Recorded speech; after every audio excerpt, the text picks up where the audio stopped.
सिर्फ 24 घंटे में लोन, 5 मिनट में लोन, एक मिस कॉल मारिए आपको लोन मिल जाएगी।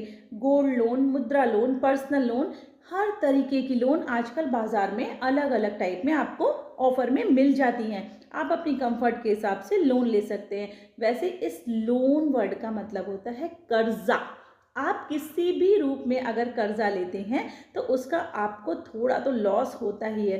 देखिए, अगर आपको मतलब ज़रूरत है और आपके पास अच्छा बैकअप प्लान है तो आप ले लीजिए लोन, कोई दिक्कत नहीं है। प्रोडक्टिव लोन तो वैसे भी लेनी चाहिए, लेकिन बिन ज़रूरी चीज़ों के लिए, सिर्फ इसके लिए कि आपके पास लग्जरी नहीं है, सिर्फ इसके लिए कि आपकी गाड़ी पुरानी हो गई है, या फिर आपकी फैमिली में या आपके पड़ोस में किसी ने कुछ ले लिया और आपको भी लेना है तो आपने फटाफट लोन ले ली, ये एक दिखावा होता है, मतलब नॉन प्रोडक्टिव लोन।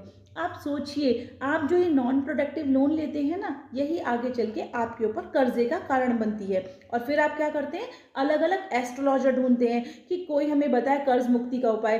आप करते भी हैं, लेकिन मैं आपसे कहूँ, कर्ज मुक्ति का सिर्फ एक ही उपाय है कि आप बिना मतलब का कर्जा ले ही नहीं।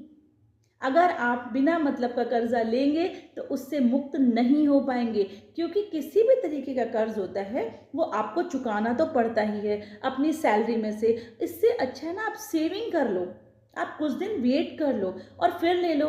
देखिए, मैं आपसे एक चीज़ हमेशा कहती हूँ कि सबसे ऊपर हमें भगवान ने क्या दिया है, दिमाग। इसका यूज़ कीजिए कि अगर कोई आपको इतना इजीली अपना पैसा दे रहा है तो बिना प्रॉफिट के नहीं दे रहा होगा। थोड़ा सा सोचिए, अपने खर्चों में, अपनी ज़रूरतों में आप आराम से अंकुश लगा सकते हैं, आप कर सकते हैं उसको कम। लेकिन बिना मतलब के अगर आप कर्जे में फंसते हैं तो फिर नए नए एस्ट्रोलॉजर भी आते हैं, नए नए उपाय भी आते हैं, नई नई चीज़ें भी आप करते हैं और फिर आप तंग भी हो जाते हैं। तो इन चक्करों में मत, इन सब चक्कर में मत पड़िए और अपना फ्यूचर, अपना पैसा, अपनी सेविंग्स पे ध्यान दीजिए, क्योंकि किसी भी तरीके से नुकसान सिर्फ आपको होगा।